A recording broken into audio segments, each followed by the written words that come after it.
যারা শুটকি খেতে পছন্দ করেন তাদের কাছে কিন্তু এই রেসিপিটা ভালো লাগবে। আর এখন তো রমজান মাস, শুটকি হলে একটু মনে হয় ভাত খাওয়া যায়। তাই আজকে আমিও কিন্তু একটা শুটকির তরকারি রান্না করলাম। আর এই রেসিপিটা কিন্তু আমি আমার শাশুড়ি মায়ের কাছ থেকে শিখেছি। আর এক এক অঞ্চলের খাবার কিন্তু এক এক রকম। এইটাও হচ্ছে একটা আঞ্চলিক খাবার। বিভিন্ন তরকারি বা সবজি দিয়ে এই শুটকিটা রান্না করা হয়।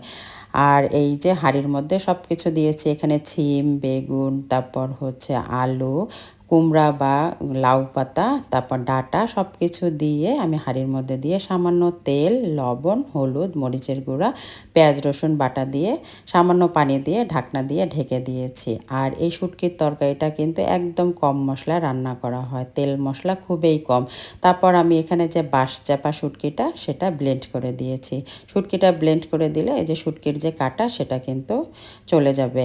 আর এই তো সব কিছু ভালোভাবে নেড়ে ঢাকনা দিয়ে ঢেকে দিয়েছি। তৈরি হয়ে গেল এই যে আমার মজার শুটকির তরকারি। রমজান মাসে এই রেসিপিটা খেতে একদম অসাধারণ, ট্রাই করবে।